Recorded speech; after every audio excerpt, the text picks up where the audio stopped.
Hello, Peter here, your Pinoy accountant. And in this video, if kayo ay isang BMBE or our Barangay Micro Business Enterprise na mga taxpayers, yung video na pag-usapan natin for today is ano ba yung mga annual ITR na attachments na kailangan natin i-submit as attachments nga to our annual income tax return.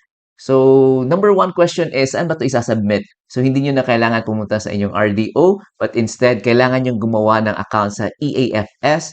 At through EAFS na natin i-attach yung mga attachments or supporting documents ng ating annual income tax return. So, first is, ayan, punta kayo sa website ng EAFS, eafs.bir.gov.ph, and gawa kayo ng account. So, madali lang din naman sundin yung paggawa ng account. And once nakagawa na kayo ng account, ito, yung punta kayo sa inyong profile and then yung attachments, may attachments doon.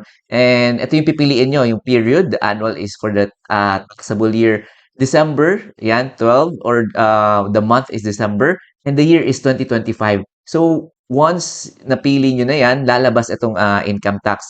Yung tinatawag dito is mga upload boxes, income tax return, ayan, audited financial statements, Form 1709 and its attachments, and then sa baba sa others, may tax credits 1, 2, and 3, and the others na upload box. So may mas detailed tayo na discussion on ano ba yung mga files or paano ba natin i-attach yung mga files doon and paano natin i-merge yung mga files if ever kailangan natin i-merge yung mga PDF. By the way, PDF files yung pwede natin i-attach sa EAFS. So kailangan yung i-convert as PDF din and kailangan yung i-merge yung files if madami. So, ayan. So, once nakagawa na kayo ng EAFS, let's talk about ano ba yung mga kailangan natin i-attach as BMBE. So, ito.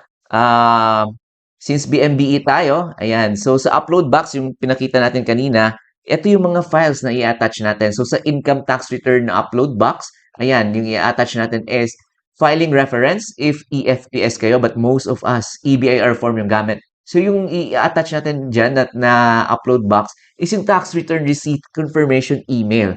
And then, second upload box naman is the audited financial statements. So, financial statements nyo, it's either unaudited or audited. Pag unaudited yung FS niyo, ibig sabihin, kailangan ng audited financial statements pag yung annual gross sales natin is above 3 million. Pag 3 million naman or pababa, hindi kailangan audited. So aside dun sa financial statements, yung statement of management responsibility, kailangan din natin i-attach doon sa audited financial statements na upload box. So, yung iba kasi nalilito, hindi naman sila required ng audited financial statements. Saan ba nila i-attach? So, as BMBE, ayan, since yung BMBE is considered then as itemized deduction tayo. So, wala tayong option but kailangan talaga natin mag-submit ng financial statements. In support na din yan, actually, yung financial statements to retain our status as BMBE. Because doon sa financial statements, makita yung ating assets. Yung number one requirement talaga ng BMBE is yung assets, total assets natin is hindi tayo lalampas ng 3 million. So, yun. Yun din yung silbi kung bakit kailangan natin i-attach yung financial statements.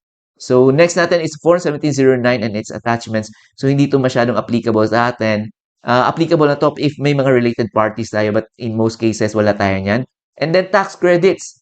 Kapag BMBE tayo kasi, actually, hindi tayo kailangan i-withholdan ng 2307 for example, ng ating mga income taxpayer. So, kailangan nyo i-submit dun sa income taxpayer ninyo na hindi kayo kailangan i-withholdan ng income tax because wala ngang income tax ang BMBE. So, kailangan nyo i-submit yung inyong BMBE certificate. Ayan. Doon sa mga income taxpayer ninyo. So, other example niyan, wala tayong 2307 actually. But if ever, ayan, ano kayo, employed then at the same time, meaning mixed income earner na kayo, yung 2316 niyo from your employment, yun yung kailangan ninyong i-attach. And then sa tax credits 2 and 3, pwede wala na tayong attach yan. Usually, ginagamit yan for big companies na madaming 2307. So, hindi enough yung isang upload box sa kanila. Kaya, may tax credits 2 and 3. So, pwedeng wala na tayong i-attach dyan. And then, last upload box is the others. So, dito na natin i-attach yung ating sworn statements of assets owned. Ayan. Our BMB certificate of authority and other files. So, yung others, depende kung ano pa yung other na pwede natin i-support sa ating income tax return or our income tax computation.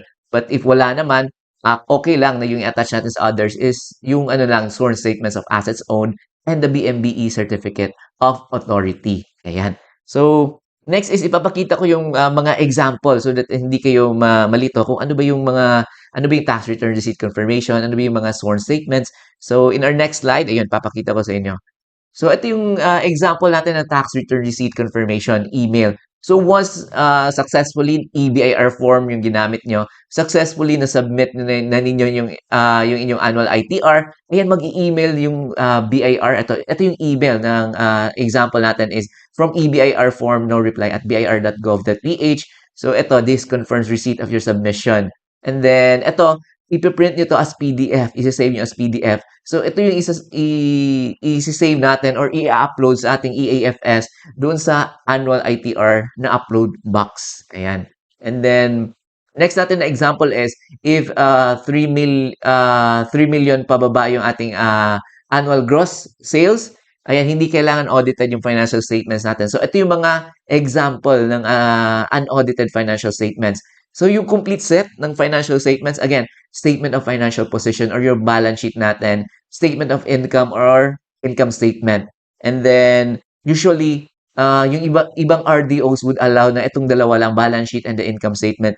But since EAFS naman yung gamit natin, so, kailangan complete or depende sa inyong RDO. You can inquire sa inyong RDO, but I highly recommend na since yung hinihingi naman nila is financial statements, so, complete set ng financial statement. So, balance sheet, ayan, income statement, and kasali na doon yung statement of changes in owner's equity and the statement of cash flows. And last but not the least, ayan, kailangan yung notes to financial statements. So, ito yung example natin, statement of changes in owner's equity and the statement of cash flows, ayan, and the notes to financial statements. So, may video tayo niyan, more detailed video. We talked about kung paano nyo magagawin ang inyong financial statement. So, ipopost ko lang yung link sa ating description box. Ayan. And then next, statement of management responsibility. So, sa upload box ng financial statements, doon din natin to i-attach itong statement of management responsibility. So, again, this is just a template. So, yung template nito, all you need to do is fill out nila yung name niyo and then the income tax return for the year ended December 31, 2025. And again, yung ating template, ilalagay ko lang sa ating description box. You can download sa ating website, www.pinoyaccountant.com/download. Ayan. So, free. Free nyo lang mada-download itong mga templates. And then next is, ito yung sworn statements of assets owned.